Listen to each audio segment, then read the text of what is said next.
Hey everybody, it's Pajama Life. And today we're reviewing Mr. Crocket, Salem's Lot, and Agatha All the Way. Let's check it out. Mr. Crocket.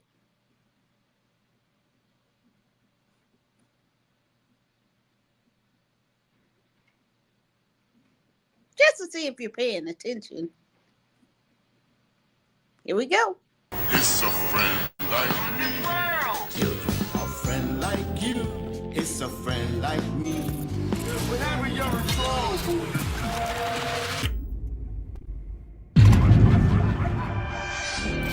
He's coming!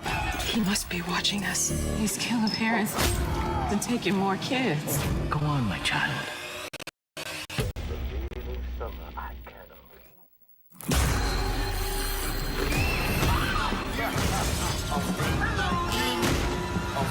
This is my house now.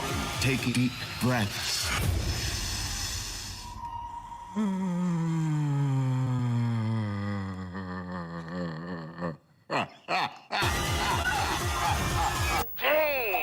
You're an amazing Mr. Crocket and Judah! Incredible!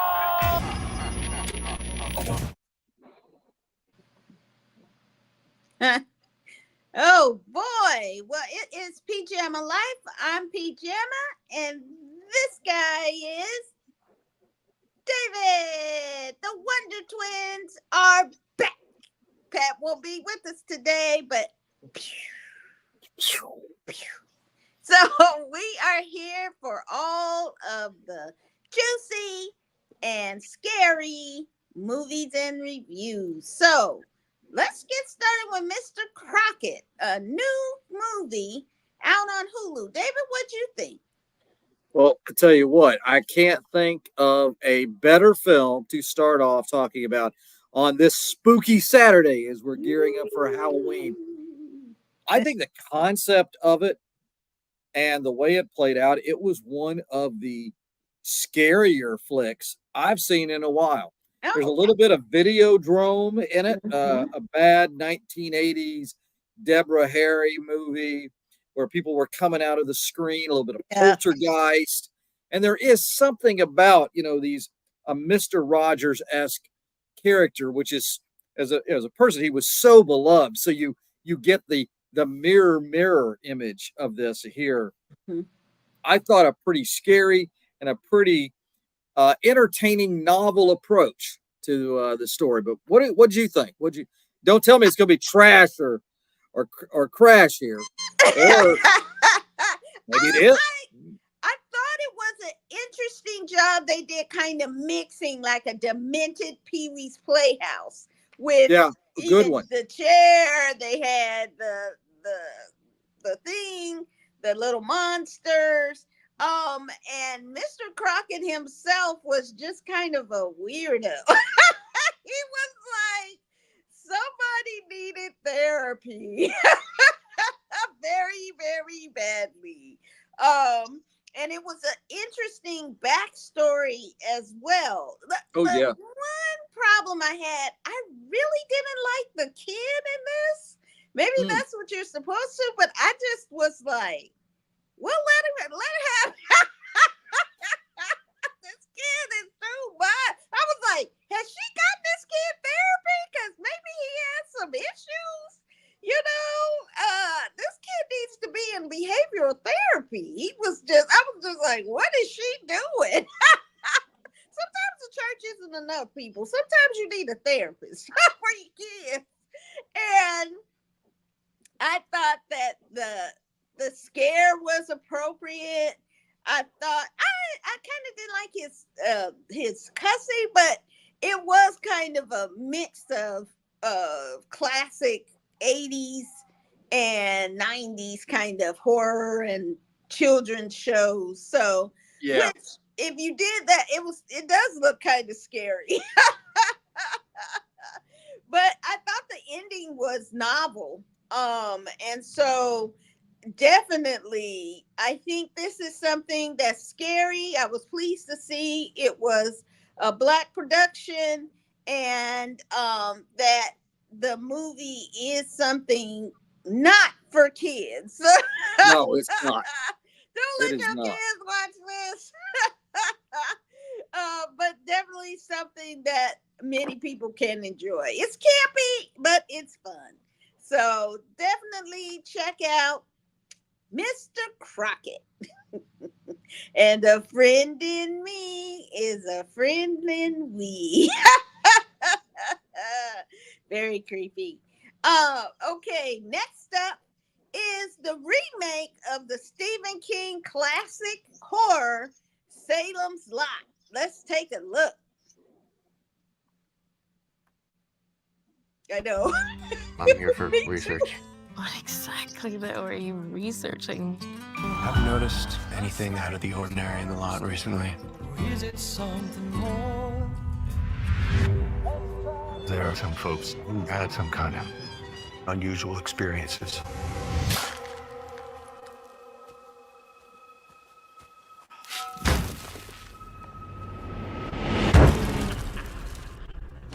Where's the body? These people don't die, do they? This is not a disease you can catch.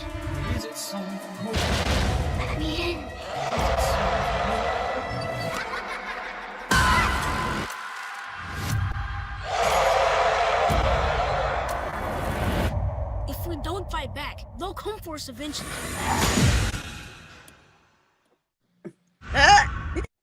Oh, wow. David, what did you think of this one?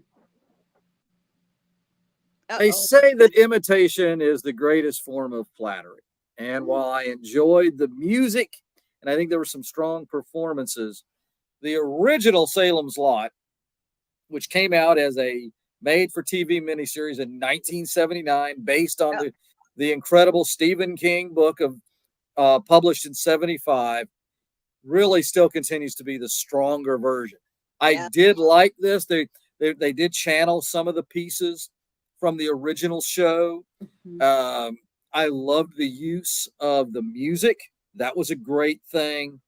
Sundown. Oh, I mean, what a perfect song. And the use of that classic, we don't see it too much anymore, American concept of the drive-in. Yeah. And boy, oh boy, that was great. So there were some differences there from the original. But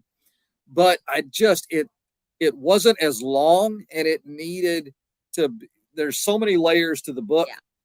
And the film adaptations really are weak for his work because there's so much depth, there's so many layers. This really, not even being 2 full hours, really showed a weakness with that, I think. Overall, is it a fun one? Yeah, it's fun. If you're going to watch Salem's Lot, go back in time to 1979. I hope that wasn't a vampire's hand trying to grab you, Pam, as we did that. I enjoyed it. Did enjoy it. Not as good as the original, but it's a fun little way to while away a Sunday afternoon. Yeah, I was quite disappointed. I thought it because, for one, I didn't understand why they put it into the, I think, 70s or 80s was the time frame. It was it. Well, just like the original book, I think it took place in 75. Yeah, but then they did all this stuff to kind of modernize it, and then it was like, but what? So that kind of threw me off. I thought the characters weren't as strong as the original Salem's Lot. Although I did love Bill Camp. I thought that the teacher, I thought he's an excellent actor. And so I really loved seeing his scenes. Wasn't enough. But Bill Pullman, I was like, first off, that hair, I was like, what is this hair? I did not like it. Kind of threw me because I was like, what am I supposed to do with this guy?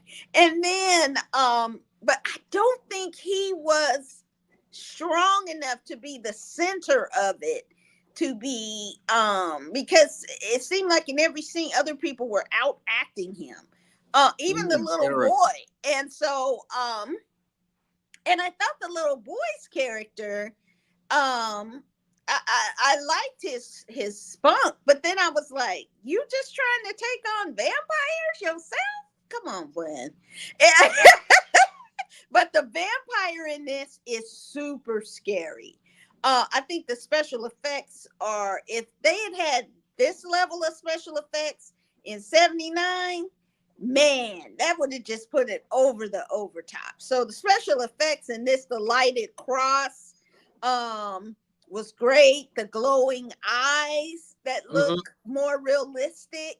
The floating and moving, how they move the people was really creepy and realistic looking and scary.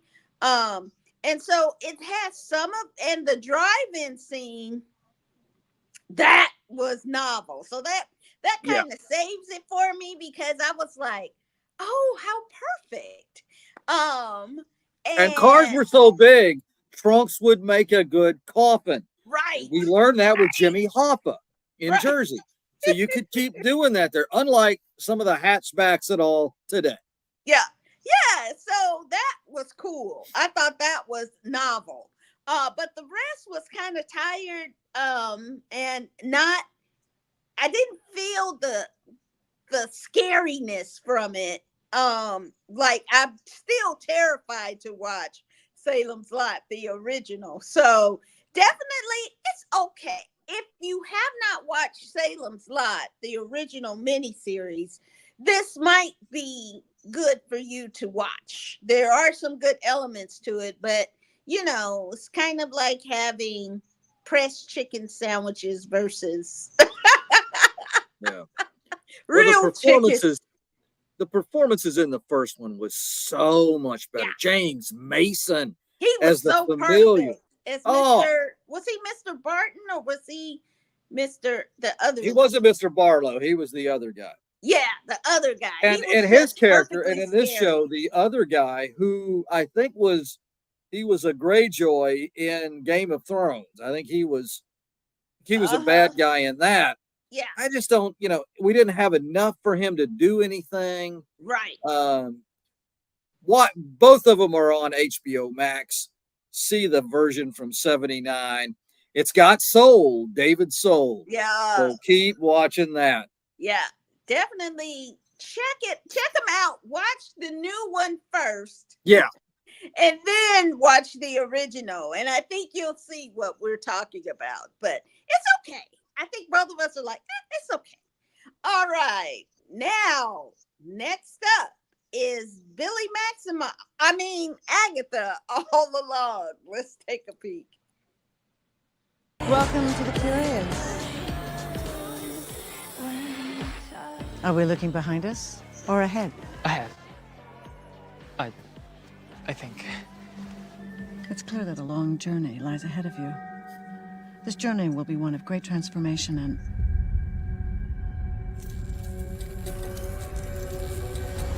Your lifeline is broken in two. Mom! Look out! The car accident.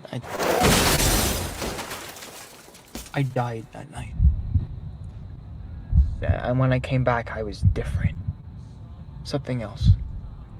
Something more. Down, down, down the road, down the witches road. Down, down, down the road, down the witches road. Yeah. Down that road. What'd you think of this episode, David? Well, I think, and Pat's, I'm sorry Pat's not here to talk about, but I think he and you both called it that he was going to be Billy. Mm-hmm. And so not a surprise, but it was very interesting the way they kind of took us back and gave us his origin story through it. So I thought actually that was really well done. Mm-hmm. It keeps me engaged throughout. I think the performances are strong. The young man really does a great job, and he got to do even more. I mean, he was kind of a very stereotypical kind of wannabe witch. I mean, that's all we were seeing in those initial episodes. And oh my gosh, I mean, he really cranked it up at the end of the previous episode, brings Agatha back as they're going down the road. This was good stuff. You can't look away. What about you? What did you think? I don't know if it. I understand what they were doing, and we needed to understand who he is. But I'm confused about what kind of person he is. Is he an antagonist or a protagonist? Is he good? Is he bad? Because last episode, he tossed those witches into the road, and the road consumed them. Yeah. And then in this episode, he says, "I'm not that nice." And I'm like, well, when did you get bad? I mean, I was just like, wait a minute. When did you get frosty? And Well, the lines are blurred here, I think, across the board with all of the characters. I mean, Aubrey Plaza's character. I mean, we see her initially mischievous, then violent, and then there's obviously a level of pathos and great affection for Agatha mixed in with some of this. You see that? So there's no clear-cut lines, good guy, bad guy, protagonist. It's very much kind of it's a different genre, of course, but The Sopranos, where you're seeing shades of people who are capable of doing pretty bad things, pretty self-serving things, also maybe some thoughtful things, kind things, and certainly just the right dash, in my mind, of humor. Yeah, definitely on the humor side. Yeah. They really make it funny, but I still am it took a too sharp of a turn, maybe. Okay. And so I'm looking to see how they get back on the road, as it were, and how are they going to? I imagine he's trying to bring Tommy back, his brother, and she's trying to do whatever she's trying to do, but it's still unresolved with her if she can steal his power at the end. But I guess he knows now, don't ever try to save her because she's just gonna suck you dry. She will. And maybe she can't even help herself. See, I don't know because last week I got the sense from how she said it that's her standard kind of excuse is, oh, I can't help myself. But then in the next look at her, she knows full well what she's doing. So I think she's a voracious kind of power grab person and doesn't care about it until other people call her out on what she's doing.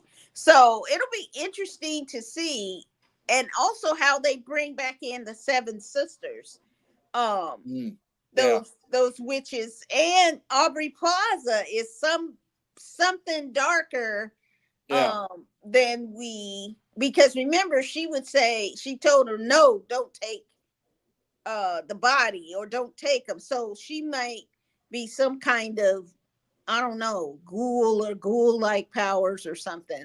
I think we're definitely going to see some kind of dead witch, kind of dead zombie kind of witch thing, but with a mind. Yeah. So I'm not sure now. I'm kind of like, and I just don't understand how Billy got into this boy's body. And they didn't make that clear is when Wanda had something, and then she took their souls, or and took them out so they would find some, that was confusing too. So hopefully next week, which is it maybe the last episode? It might be. We have the last single episode, and then we have a double finale. So it'll be interesting to see what's happening next week. Yeah. Because then the next week they're at the road's end, I would imagine. I think so. Let me ask you this before we turn to something else. The actor who's done like the American Horror Story, and he played Silver Streak in the Wanda, kind of the alternate character from when he was doing the X-Men movies. How great was it to see him be this kind of conspiracy theory nutball kind of guy. I got to tell you, I felt a little bit like a kindred spirit as I listened to him.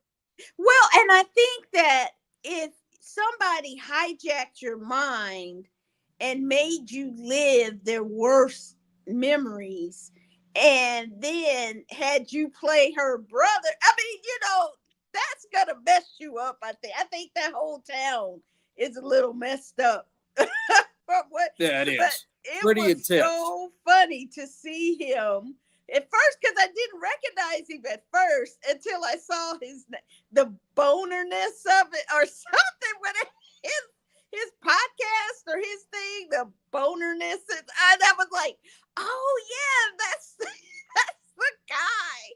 So he does a great job of kind of, lighting it up, but he's also really pitiful. You're like, wow, she really broke him. And so, because I think his name in one of it was Ralph Boner. I don't remember that. I remember him being in it. So I think that it was great to see him back. And I hope we see, more of him by the end. But I think other characters from WandaVision may pop up.